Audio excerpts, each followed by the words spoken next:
Bapak dan saudara-saudari yang terkasih, berkah dalam. Selamat berjumpa kembali dengan program Sikat seputar iman Katolik. Nah, pada kesempatan kali ini Sikat edisi yang sangat spesial. Karena apa? Mulai Sikat episode kali ini dan seterusnya, kita akan berkeliling di wilayah stasi Paroki Katedral Kristus Raja Purwokerto dengan melakukan kumat, yaitu kunjungan umat. Nah, pada kesempatan kali ini tim Sikat berkesempatan berkunjung ke salah satu umat di Paroki Kristus Raja Purwokerto, tepatnya di stasi Jatilawang. Siapakah beliau? Langsung saja kita berkenalan. Yuk, Bu, ya. Selamat bertemu kembali, berkah dalam. Monggo Ibu bisa diperkenalkan ya, siapa Ibu, lalu bercerita aja Bu tentang diri Ibu, identitas Ibu. Silakan, monggo. Nama saya Veronica Niken. Saya berasal dari Banyumas asli, ini Pekuncen ya. Terus saya berasal dari keluarga yang mayoritasnya Islam Kejawen. Terus saya di sini tuh satu-satunya dua keluarga pengikut Yesus. Seperti itu. Buniken Ibu ya, boleh saya panggil Buniken gitu ya. Oke, Buniken ini berasal dari Desa Pekuncen. Ya, Pekuncen Jatilawang. Ibu, sebentar Bu, sebelum saya lanjutkan pertanyaannya, di sini itu kejawennya banyak Bu ya, maksudnya di lingkungan kejawen itu ya. Saya lihat di dekat rumah Ibu tuh banyak rumah-rumah yang bentuknya joglo gitu ya. Itu emang dari dulu ya Bu ya? Sudah turun-temurun begitu? Turun-temurun dari nenek moyang. Dari nenek moyang, betul.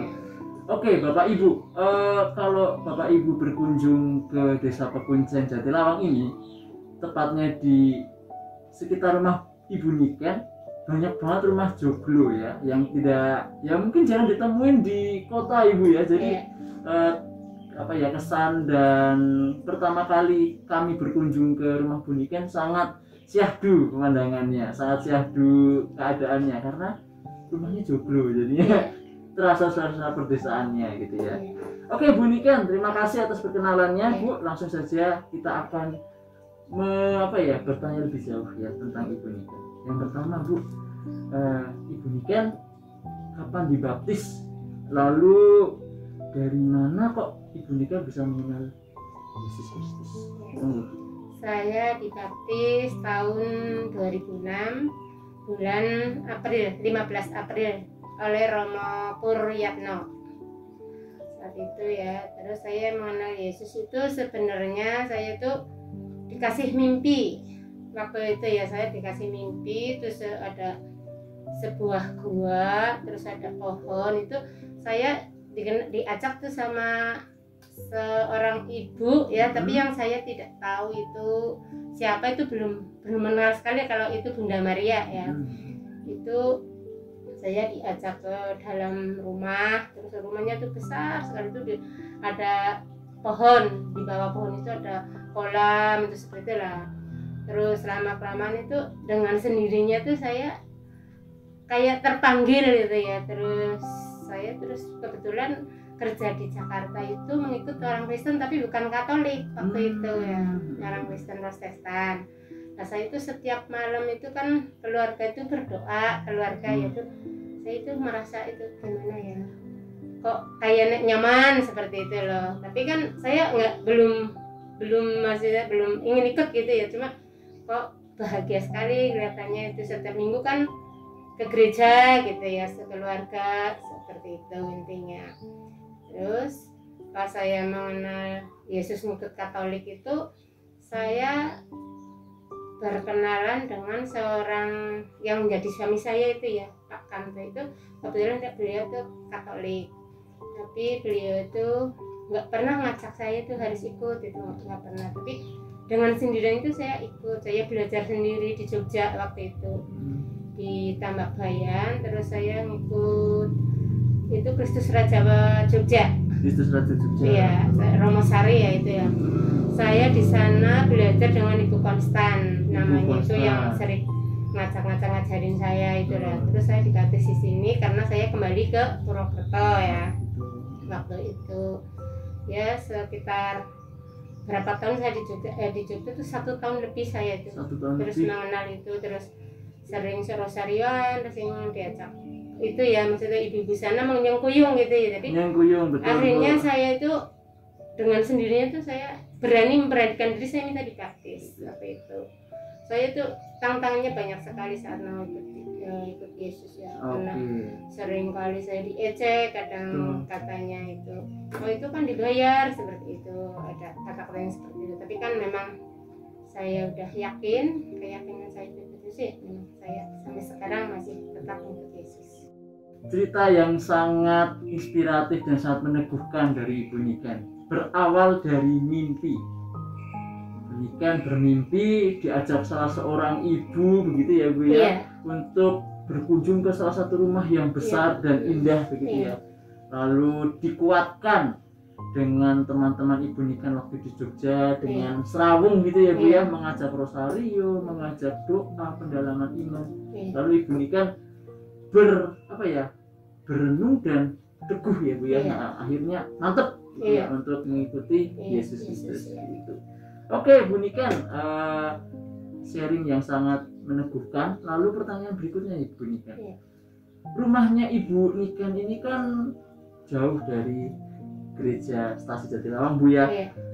Kalau Bapak Ibu semua berkunjung ke gereja Stasi Jatilawang, itu rumah Ibu Niken ke selatan terus naik ke gunung gitu ya, agak jauh dari gereja.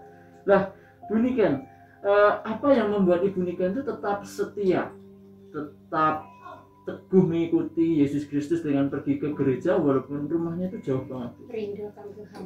Rindu akan Tuhan. Bisa ceritakan lebih dalam Bu, arti rindu akan Tuhan itu seperti apa? Di saat saya tidak bisa ke gereja ya, saya itu merindukan akan Ekaristi ya, dalam itu ya, itu kayaknya tuh merasa kosong kalau kita tidak ke gereja itu, karena walaupun hujan petir saya berangkat, sampai saya ditegur sama Romo di hujan kok berangkat aja, karena udah di tengah jalan gitu ya, jadi tanggung gitu, jadi saya tetap berangkat karena ya kalau saya tidak ke gereja itu kayak ada yang hilang gitu ya, intinya seperti itu ya. Jadi pengalaman rindu akan Tuhan dan kalau ke gereja itu, kalau nggak ke gereja ya Bu ya, kalau nggak ke gereja itu kadang kosong gitu ya Bu ya, maksudnya ada yang hilang gitu, ada yang kurang gitu ya Bu ya. Kayaknya itu gimana, gersang gitu ya, gersang gitu ya, nggak ada kedamaian lah di hati gitu loh, kadang-kadang seperti itu. Oke, berarti Bu Niken ini punya semangat gitu ya, punya semangat Bapak Ibu. Jadi kalau tidak ke gereja ya, di sini berapa kali misa Bu di stasi ini? Setiap minggu. Setiap minggu satu kali. Jam 6 ya. Satu kali jam 6 gitu ya. Kalau Ibu Niken tidak ke gereja setiap minggu, satu kali dalam seminggu jam 6 pagi, Ibu Niken itu merasa hatinya itu gersam gitu, merasa kosong gitu ya Bu ya, merasa ada yang hilang dari kehidupan beliau. Makanya Ibu Niken tetap semangat ke gereja walaupun tadi ya Bu ya, hujan, badai, nggak jadi masalah. Yang penting bertemu Tuhan Yesus dalam bentuk tubuh dan darahnya di gereja ya, betul. Bu Niken, ada lagi pertanyaan nih Bu Niken. Tadi Ibu menyebutkan ya banyak faktor yang istilahnya dalam tanda kutip sebelum Ibu menjadi agama Katolik ya, itu ya banyak faktor yang tadi Ibu bilang katanya banyak yang diajakin gitu ya, banyak yang wah ini jadi orang Katolik itu dibayar nih gitu ya. Nah Bu Niken, bisa dijelaskan lebih dalam Bu, apa aja sih faktor yang mendukung Ibu Niken tetap setia menjadi seorang Katolik? Faktor ya? Iya, faktor itu. Karena itu saya mengikut Katolik itu karena dari hati ya, bukan dari maksudnya udah panggilan gitu ya, bukan dari saya diajak atau gimana gitu. Jadi kan misalnya saya itu saat itu kan sempat saya waktu hamil ya suami bapaknya, dan itu memang saya sempat dilarang nggak boleh ke gereja ya. Saat itu saya pun setiap malam itu tanpa sepengetahuan suami saya tuh saya berdoa sendiri di dalam kamar ya. Intinya kan bapak kadang udah tidur, saya berdoa. Saat itu sempat berapa tahun lah saya nggak ke gereja gitu ya. Setelah dibaptis itu kan saya lama itu karena punya suami itu petak apa namanya Advent. Jadi sulit dia untuk beradaptasi dengan saya waktu itu ya. Tapi saya nikah secara Katolik waktu itu. Gitu, ya. Terus Bapak juga sempat ikut Katolik juga, karena yang mendukung saya tetap jadi Katolik itu ya satu-satunya iman. Iman dan teguh ya, Bu ya. Saya tetap.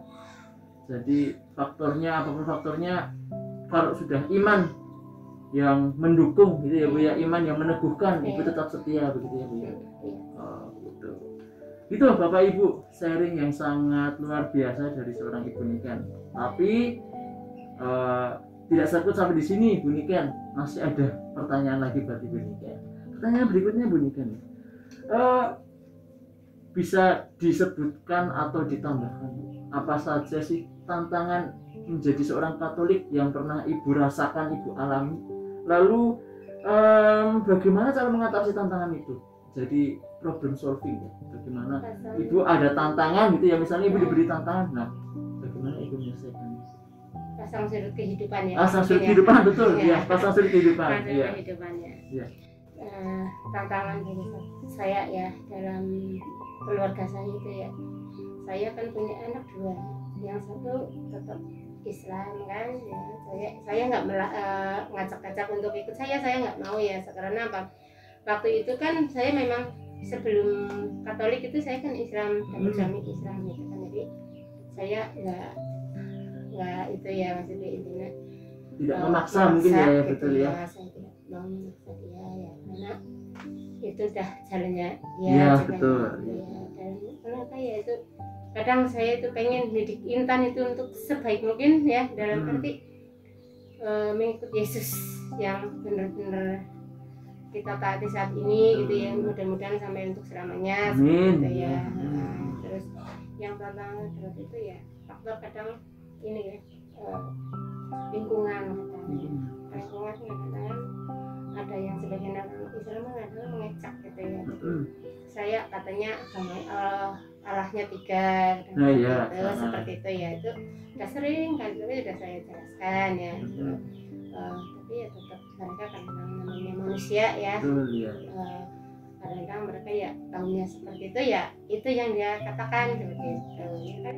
Berarti tantangannya itu adalah dari lingkungan Ibu ya. Tapi sekarang sudah bisa menerima semua Ibu ya. Tuhan sudah bisa mengerti, sudah bisa menerima gitu ya. Ya mereka tidak baik ya, karena saya juga berusaha semampu saya bisa menolong mereka kadang seperti itu. Berarti tantangannya adalah Ibu Niken ini di lingkungannya itu pernah diejek begitu ya, Bu ya, pernah dikucilkan mungkin ya, Bu ya. Tapi Bu Niken mencoba mengatasi hal itu dengan menjelaskan gitu ya, menjelaskan dengan sabar, menjelaskan dengan telaten gitu ya, kalau bahasa Jawanya menjelaskan dengan apa ya, bahasa Indonesianya telaten gitu ya, dengan teliti, dengan ikhlas begitu ya.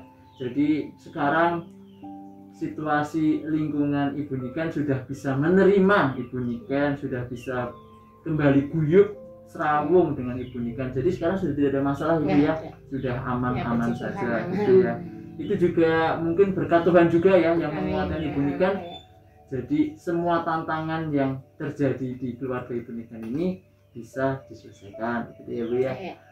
Bu Niken putranya ada 2 ya?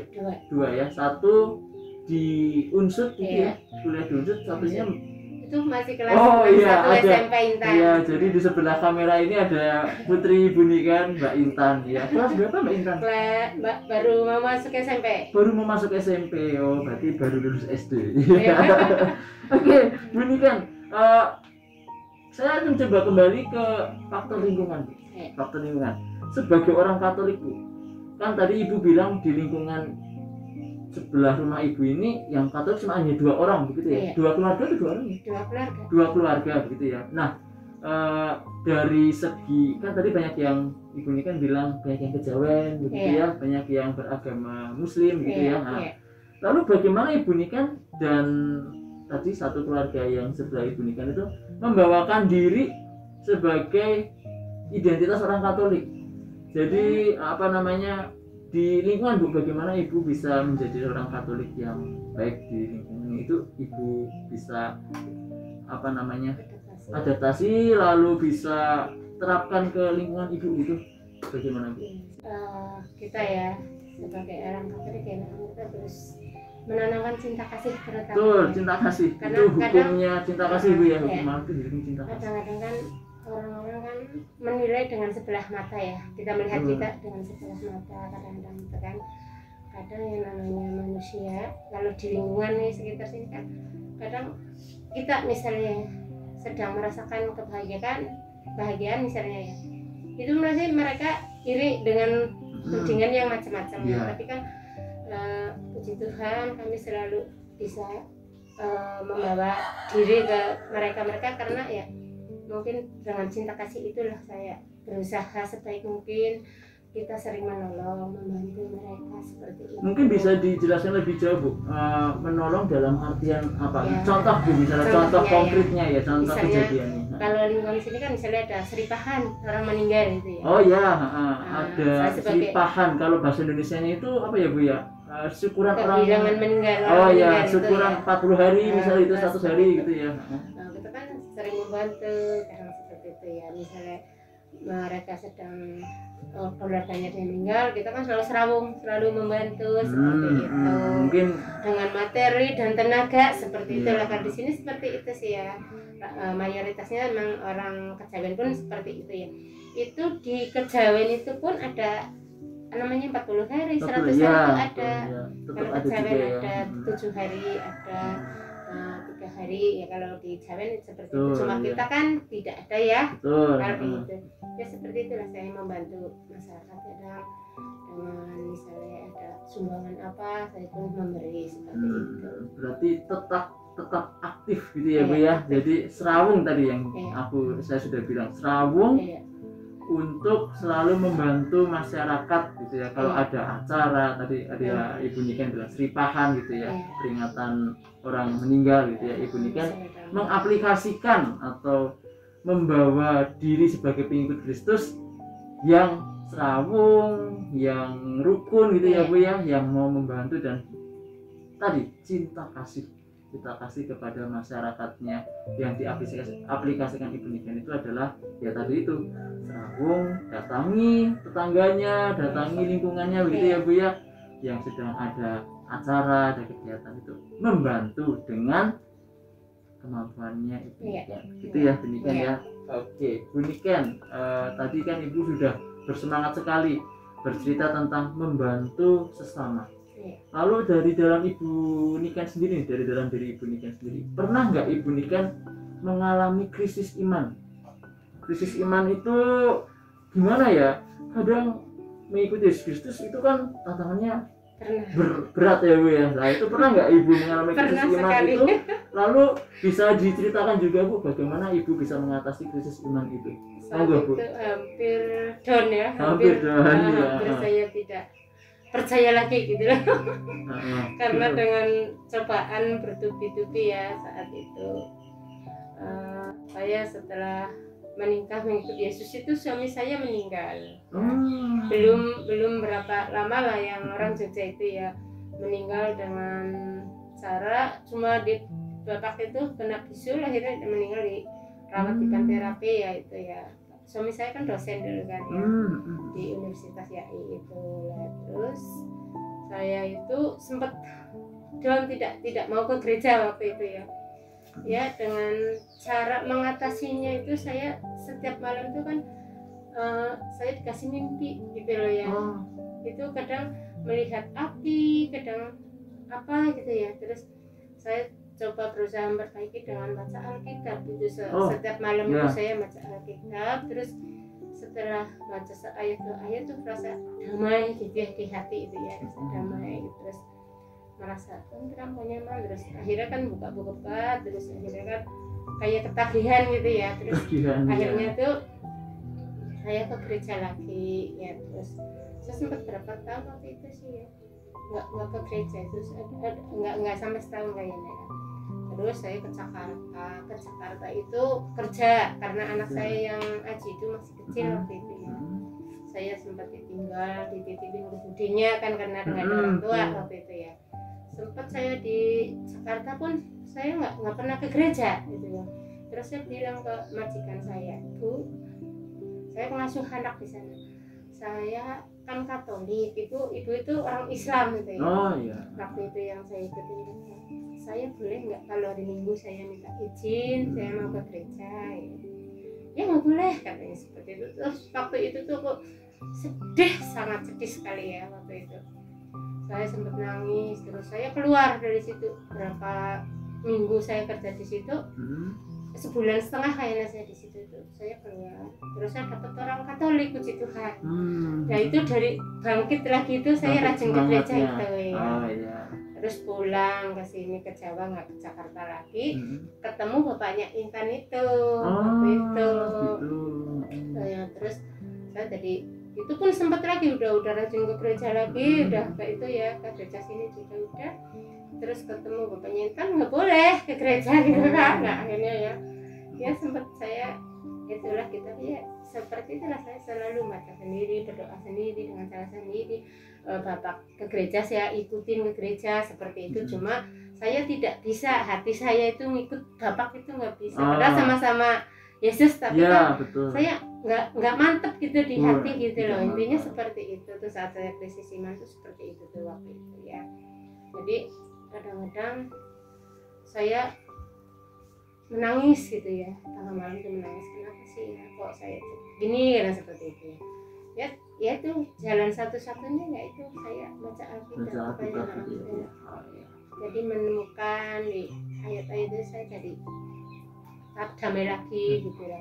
Terus setelah bapaknya meninggal itu baru saya aktif lagi ke gereja. Gitu kan. Tuhan ya. Jadi saya ikut terenyuh juga nih Bapak Ibu dan saudara-saudari yang terkasih. Jadi apa ya yang bisa saya dapat dari Ibu Niken ya, ketagihan membaca kitab suci itu bisa menjadi penguat dalam mengatasi tantangan hidup ya Bu ya, betul ya. Betul. Jadi pesan yang sangat dalam, pesan yang sangat berharga dari Ibu Niken. Bila kita mengalami krisis iman, bila kita mengalami tantangan yang berat gitu ya, tantangan yang rasa saya kok susah banget ya dihadapin nih gitu ya. Tapi kuncinya adalah, caranya adalah membaca kitab suci sampai ketagihan dari Ibu Niken. Saya sampai itu Alkitab itu sampai coret-coret semua. Alkitab sampai dicoret-coret malah ketagihan. Oke, Bu Niken saya ikut terenyuh. Tapi kita belum selesai Bu, masih ada satu pertanyaan lagi untuk Ibu Niken nih. Lalu terakhir Bu, sebagai inti, siapa sih seorang Yesus Kristus menurut Bu Niken? Bisa ceritakan? Yesus adalah Tuhan yang benar-benar sempurna. Tuhan yang benar-benar sempurna. Udah gitu? Iya. Oh, jadi Tuhan yang sempurna. Yesus Kristus menurut Ibu Niken. Sangat luar biasa sekali Bapak Ibu dan saudara-saudari yang terkasih, pengalaman berharga dari Bu Niken, saudara kita di stasi Jatilawang ini. Banyak yang bisa kita teladani dari seorang Ibu Niken ini yang mengalami banyak tantangan, yang mengalami banyak cobaan, beban hidupnya berat, tetapi dengan membaca kitab suci, selalu percaya ya Bu Niken ya, dan selalu berdoa, itu bisa menjadi kunci mengatasi semua tantangan hidup. Begitu Ibu Niken?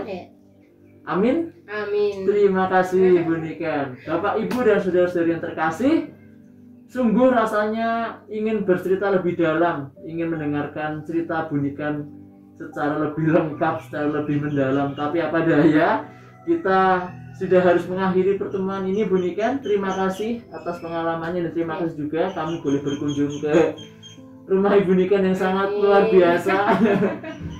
Jadi Bapak Ibu dan saudari yang terkasih, demikianlah tadi